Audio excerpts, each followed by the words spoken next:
Hello ratbags, it's Jade. Welcome to a Rust update video today. Our update has gone live just a little while ago on Xbox and PlayStation. Does it fix all the stuff that I showed you days ago it would be fixing? No, apparently not. I'm going to explain what's going on with the patches, why Double 11 just can't even get this right, what's going on, but also going to go through some of the questions you want answered. Did a question and answer session recently, an AMA, and loads of good info about rentable servers, about the tech tree in future, and a bunch more stuff that you need to know, including also larger maps. All that plus, are you satisfied with the beta? Are you happy that you spent extra money to gain access to this version of Rust so you can take part in the beta? So we're going to cover all of that stuff, talk to you about what's coming in the next update, and whether or not we're ever going to get a roadmap for Rust as well. So for the best in survival games news, guides and opinion, make sure you got the bell dinged, make sure you like this video, and let's crack on. So somewhat confusingly, they put a post out about an hour ago now saying that patch 1.1 is now live. Now I assumed we was all waiting for 1.02 as that's what they've listed as the next update that was coming. The update you received should be about 3.5 gig and it doesn't contain any of these fixes. Instead, they've just put some generic sort of little list saying it's helping performance on the Xbox Series consoles and contains fixes for some of the timeout issues affecting our players. But the majority of the problems and crashes with PlayStation players particularly doesn't look like it's going to fix that. They've said that patch 102 will be released soon as well, so I'm guessing that means it's going to be hopefully tomorrow. And that's the one that you really are looking for, that's going to have so many more fixes that we desperately need. Now if you're wondering why I'm saying using them words like desperate, I mean it's only a beta. But bear in mind you spent more money to gain access to this beta. I refuse to believe the majority of you spent more money just to get some stupid skins. I know how this game works, I know how hyped and excited so many of you would have paid extra money just to see what the beta was like. And as we're going to see in my polls, a majority of you agreed that this beta hasn't actually been worth it, or the idea of spending more money on it has certainly not been worth it. A week of issues, almost unplayable on PlayStation 4 for the majority of players, and while it works okay on Xbox systems, not as many crashes. So, update today, fixed, who knows what really. It was a 3.5 gig update apparently, so hopefully it has fixed something. Let me know if it's better or worse for you now. And that means what's coming in the next updates? Well, okay, 1.02, I've gone through some of this stuff, but they have changed it slightly. So auto sprint not working is going to be fixed in the next update. Walking around on death screen, full damage when logged out, revert strafe changes that they made. All that stuff coming in the next update.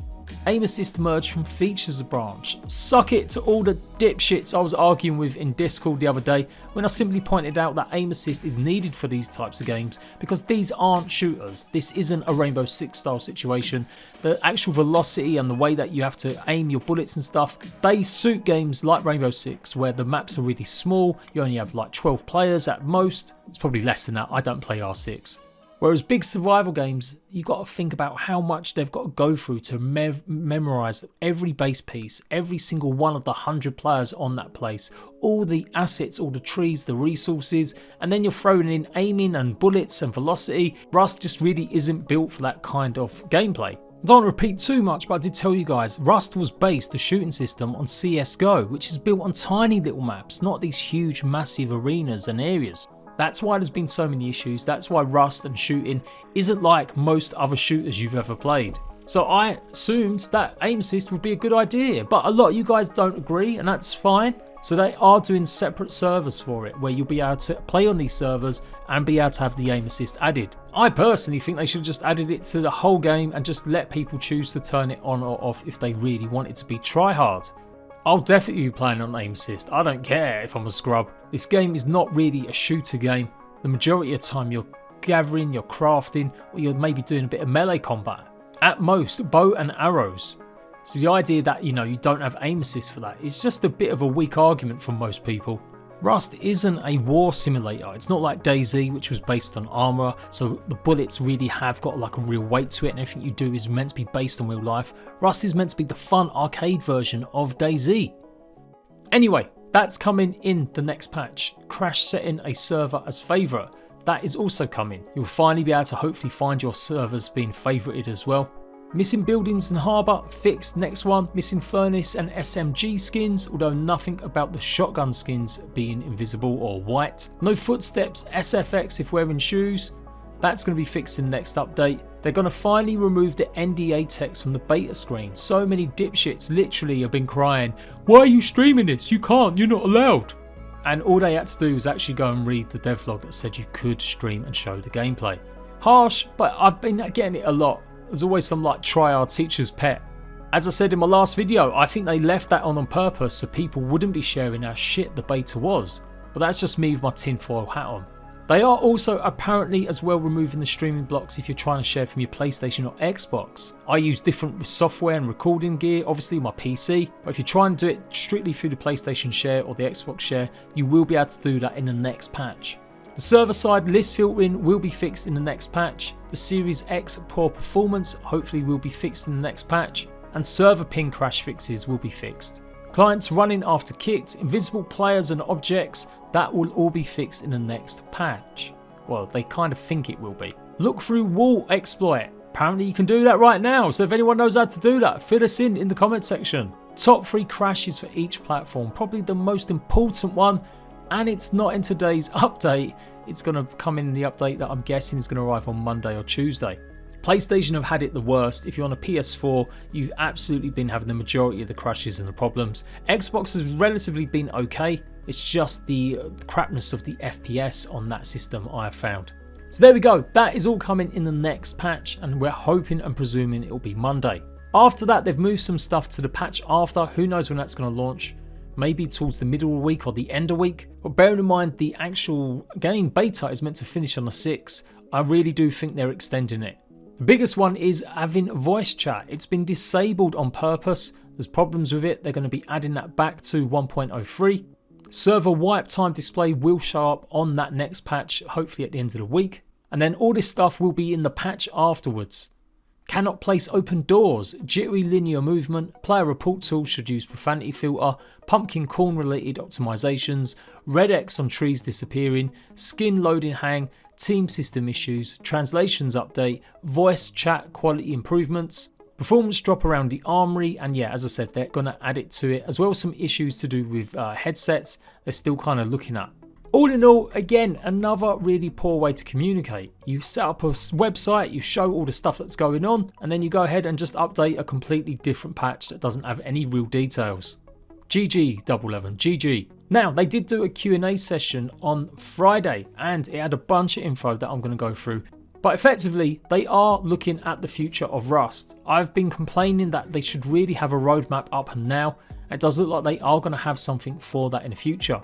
Apparently working on the concept art for it, so it may not be here till literally the day of launch. And I think that's pretty poor. Like, I'm not asking to be told when oil rigs are going to come in what month, but at least to be told that yes, they're going to work on private servers, they're going to work on skin store or Twitch integration in the first quarter or the first 3 months of the game being live. So hopefully we're going to get that info in the future. They are working on the tech tree system. Now, I did tell you this the other day in a stream, and I've got it listed in all these Q&A answers they did. They're going to be implementing the PC version. So effectively, you will be able to learn all the tech tree as long as you're a great master at finding loads of scrap. At the moment, finding blueprints is okay, but for solo players and smaller clans, it's really difficult. You keep your blueprints if you play on that same server, of course. At least when you can actually go and choose what blueprints you want to learn or upgrade, you go through the tech tree and it just costs that scrap that you can find. But relying on RNG where you have to go and find certain barrels or certain areas, and you might never be able to do a monument on your own because there's so much heat and so much bigger zergs going around, it makes absolute sense to add it in. So that will be coming hopefully in the future. They've said it's going to be the priority. They've also said that there's going to be 5k maps. Now this is big exciting news to me. If I do carry on playing Rust and showing some of it off and I don't just dump it in the bin, I'm pleased to see they're going to double the size of the current maps. Right now the 2.5 maps are super tiny. I think the average on the PC is around 4, and that's still considered a small normal map. So to have 5kg or 5kb or whatever it is, 5km, 5km, at least be double the size of the maps at the moment, because they're just way too small, and that hopefully means we'll have bigger monuments on them. Interestingly as well, I don't know if you guys know this, there is no procedurally generated maps. They're actually just using a pool of 4 or 5 maps, and have said that in the future when you go to rent your own servers, you will be able to choose monuments, which ones will appear or what ways they will go on. And part of that is that procedural generated maps. It does look like it is on the agenda in the future. And I'm pleased to see that as well. I was starting to worry that maybe official servers would only have set maps as well. This is all part of the tab where you can rent your own server. They've said this won't be available at launch. You're not going to be able to host your own community server when the game goes live. It will be at some point afterwards. I'm going to guess it'll be at least a month. Normally games like these, they don't launch this kind of stuff for at least 2 or 3 months, but I think there'll be a lot of demand for this and they'll want to capitalise on it. My concern with this is, how much is it going to cost? It's a great idea they're doing it themselves. You'll be able to do all of the adjustments, you'll be able to control admin, you'll be able to set public or private, add the slots, change the sizes, all in the game. You won't have to use any third-party mobile website app or any other website. But is it going to be cheaper than some of these third-party sites? I'm a partner with Nitrado, they're pretty good. I don't think it's that expensive to rent your own server. You've got lots of options, but it can be a bit fiddly changing some of the settings. So if Double 11 are making it nice and easy, that's great news. What they should be also doing is making sure it's cheaper. If they turn around and say it's really more expensive than these third-party sites, why? Third-party sites have to pay usually like a little bit of money, or they help out the games by hosting their servers for free. So if it's not cheaper than the Trado, yeah, I'm gonna be, as you can guess, probably having a bit of a rant and a moan about it. But so far, the stuff they're talking about does sound pretty good. I'm not here just to rag on Double 11. I know it seems like I am, but I'm still pretty pissed off at their pre-order bollocks and the way this beta's been running. But I will give them some props. The ideas, the stuff they're talking about with this sounds great. And definitely for people that want community maps and stuff like that, it sounds like it's going to be a good deal. Let's just hope the price is right. Although if I was being a real cynic, I would argue that working on this kind of stuff, instead of maybe working on more up-to-date content for the game, could have probably really worked out why. Because this will make them money. It will make them money getting server rentals, whereas working on just more content to add to the game won't necessarily do that in the short term. And yeah, you guys, I asked you on Friday or yesterday morning whether or not you thought the beta had been worth spending more money. To play the beta, you've got to spend more money on the more expensive editions of the game, and despite any tryhards trying to say, oh no, you're just buying it for the skins, fuck off. No one is paying extra money for some stupid skins, or if you are, well, good luck to you. But most people who have bought the extra edition of the game, it's because they got access to the beta, and the majority of you guys have said it's not worth it. So please, if you're thinking about picking Rust up, wait until the full game's out. Don't buy into Double 11's bullshit. Just see if the game's actually good when it launches, and buy the cheapest option available. Don't buy the expensive edition, especially when you've only got a few days left. Technically it's only 4 days unless they do go ahead and extend it. But as you can see, 4,500 votes. PlayStation have obviously got the most problems. 32% of you, that's double the amount that are happy, have said that they're not happy with the beta or all the money they've spent on it at least. And I don't blame you guys. The amount of crashes you've had, you spent more money on something that you've not really been able to play properly for 8 days. Betas are there to test stuff, absolutely. That's why you don't put betas behind more expensive editions of a game. Can't believe no one thought about this at Double 11. Otherwise you're kind of selling a shitty product for more money. You're obviously going to get a lot more kickback against that. Whereas if they just made the beta available for everyone that pre-ordered, yeah, there might have been problems and issues with it, but it wouldn't have been attributed to spending, more money. That's just the way it would have been for the beta. No one's missing out. You haven't wasted any money on it. Now on Xbox, it's a bit more fairer. 28% of you say no still, so it's still the majority that say it's not worth it. Only 25% have said yes. When you boil that down to actual proper stats for both platforms, twice as many people have said that the beta in its current state just wasn't worth the money on a PlayStation, and about 52% of you guys have said that it wasn't worth it. Not exactly great results, is it? Certainly there are games that have betas running really poorly, and this is why I always argue with anyone that says it's just a beta. Betas are marketing tools. Don't think for 1 second that they're really there to fix lots and lots of issues. Sure, they'll catch certain little bits and bobs and that's great, but as we've seen, it's taken them 8 days to get this update out to everyone, and apparently it's not even the right update yet. Who knows if it will go live tomorrow, it could be even longer. And just the last few things I learned from the AMA, that they are obviously working on lots of content as well. They're going to be supporting the game long term, that's what they've said they've committed to. They're never adding keyboard and mouse support, they're never going to add crossplay with PC. Even if they do manage to get it maybe up to date, it just isn't worth it in terms of competitiveness with competing against PC players, and they don't really need to. They have thought about having a low graphics option, but they've got to be careful that they're not giving players an advantage, like lowering the grass and stuff like that, so players can't see or can't hide anywhere. But it's still something they're going to look into. And overall, considering the amount of questions they had, they really should have given it more time. So they are going to do that for the next AMA question session. It's going to be an hour instead of only half an hour. And then the question I need you guys to answer. Now you've actually got a chance to play the beta and you've kept your blueprints on your server. What do you think about players having that advantage? I was running around on day 1 of the servers being live after the wipe, and man, players were going around in full kits. They had full metal bases within like 6 hours, 8 hours, and that's because they learned the blueprints as a team. It is a big advantage if you can get on for wipe day and you have learned loads of them blueprints. Now them blueprints only stay on them specific servers, so if you learn something and jump on another server, you're not going to have it straight away unlocked. But one of my big complaints that I was mocked for by a certain Jade Squirrel was that it wasn't pay to win, having the 3-day early access, which does begin on the 18th of May. Now you've actually got a chance to experience what it's like when players have been running around with stuff. Is it still not paid to get an advantage? Are you still happy that players are running around in full kits when you're going to be jumping onto the game on day 1?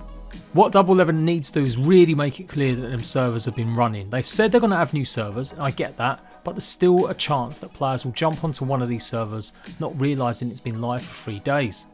And in that 3 days, being able to gather as many blueprints as possible will set you up for so many wipes in the future. Regardless if it gets wiped a week, 2 weeks or a month ago, it's still a huge advantage. So suck on that to anyone that said it wasn't a pay to win advantage buying the deluxe or the ultimate edition. Meh. So there we go, everything you need to know about Rust currently right now and the update situation. As soon as the next update drops, I'll be there to let you guys know, and I'll see you for a lot of Rust guides incoming. I'm currently working on a bunch of stuff, so if you're a noob just like me, I've got your back. Until next time, rat bags, laters.